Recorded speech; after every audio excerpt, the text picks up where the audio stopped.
Hey, what's up everyone? Danny London back with another CSR2 video. So the 8th anniversary event is up on the map, and this is actually pretty interesting. After that, we're going to talk about this little flash event that's up on the map to get the Sterling Goodwood edition, which is a really cool car. But let's get back to the 8th anniversary event. The prize car is going to be the Lapel Motorsports Chevrolet convertible Stingray. Oh my god, I said that so wrong. Corvette Stingray. This event is going to have a total of 60 races, but at race number 40, if you can complete 40, you're going to get the Corvette Stingray. This event is going to have a total of 5 lock-ins, but lock-in number 5 is the Lapel Motorsports Corvette Stingray, if I can ever say that right. So really you just have to have 4 cars in order to win this one, and let's check out the lock-ins and we'll find out if this event's actually worth doing and all that good stuff. If you like amazing items, check out the affiliate shopping links in the video's description or the pinned comment, or any items tagged to this video. Purchasing any of those items will help support this channel, but let's get back to the video. So lock-in number 1 are going to require the LB Aventador Coupes.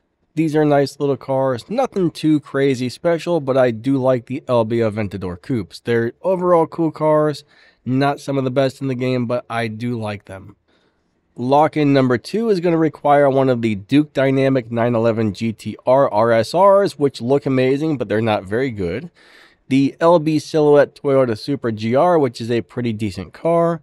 The ABT RS7R, which is a really good live racer. Or we got more Duke's Dynamics, more Silhouettes, and another version of the RS7R. So out of these ones, I would say the Toyota is really good, or the ABT RS7R is really good for live. But the Duke's Dynamics cars have the looks, but they're just not very good at all, unfortunately. But they sure look amazing. Lock-in number 3 is going to have the same exact cars available, so there's no change there. Let's check out lock-in number 4. So lock-in number 4 is exactly the same. That means you're going to need one of the Duke Dynamics, one of the LB Silhouettes, and one of the ABT RS7Rs. So you're basically going to need all 3 of those cars. There are a couple of different versions of each one. Now, for example, I have 2 of the Duke's Dynamics cars, but if I lock one in, that makes the other one obsolete. I will not be able to lock in 2 of them because they're the same car. It's only going to allow me to lock in one of those, or at least that's normally how it works, unless they've changed something recently. Now, since I've got the first lock-in already upgraded and ready to go, this means I would have to spend about 21 million game cash for these 3 cars, plus have enough parts for each one. Now, if I actually have enough parts, I'm going to go ahead and look at each one of these cars in a little bit here. Not on the video, but I'm going to find out how many parts I have for these, and if I have a decent amount, I might actually upgrade the cars to get this Lapel Motorsports thing I can't say right. It's a Corvette Stingray, and I'm not really sure why that's so hard to say, but Lapel Motorsports Corvette Stingray. There we go. That was pretty easy. Not sure why it wasn't before, but hey. Corvette Stingray, yeah. Now, over the next couple of days, I should have time to make a video on this car and figure out how to drive it, see if it's got a low performance point high evo setup, find out if it's any good and all that stuff. So I will have a video coming out for the Lapel Motorsports Corvette Stingray, which I think I said correctly that time, at least I hope so. And yeah, stay tuned for that. That should be coming out. We'll show you how to do it on stage 5, on stage 6. We'll look for the low performance point high evo live racing setup and all that good stuff. We'll find out if this car is worth your time, so stay tuned for that video. Within the next day or 2, I should have that out. We also have this Hill Climb Flash event on the map, and that car is going to be extremely hard to get parts for, but it's an amazing live racing car. Dear game, please load the car. Thank you. Sometimes when it starts doing this, you just have to close the game down and reopen the game, and then it should load in. So this update's had a few issues, unfortunately, but it is what it is. I'm used to it. This game's always got issues, but I love it. Alright, we finally got it. So this really weird little car, the McMurdy Sterling Goodwood, is a very cool car. It's got a really nice performance point, low performance point, high evo setup, and you really don't even need to have that many parts into it. Currently, mine's been dominating live racing with only a stage 4 transmission, stage 3 tires and stage 3 overboost.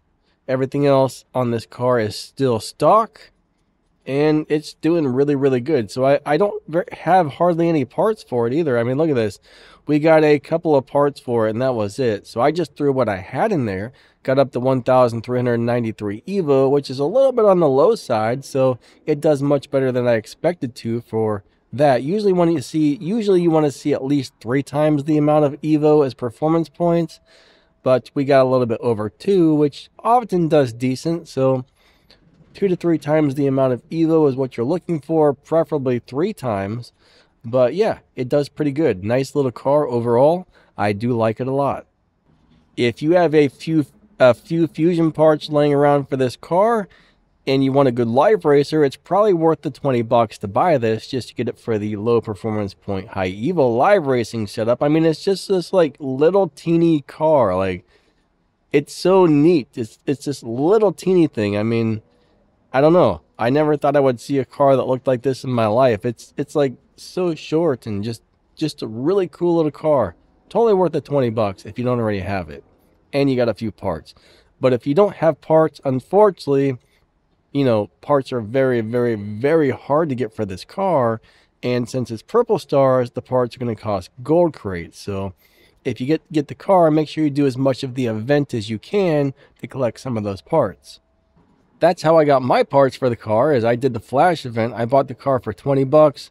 I put a few upgrades on it, ran a few events, or I should say a few races on the event, and collected whatever parts I could, threw them into there, and bam, live racer for $20. Love it. Alright, so I think that's going to wrap this video up. Thank you guys so much for watching. You guys are amazing. A huge shout out to my channel members. If you want to become one, just hit the little join button right down below the video. If you check out the pinned comment or the description, you'll see some affiliate links and ways to help support the channel. The video's description's got some links to some game news and all kinds of good stuff you might be interested in. Thank you guys so much for watching. I appreciate you big time. You guys have an amazing day. Lightning out. See ya.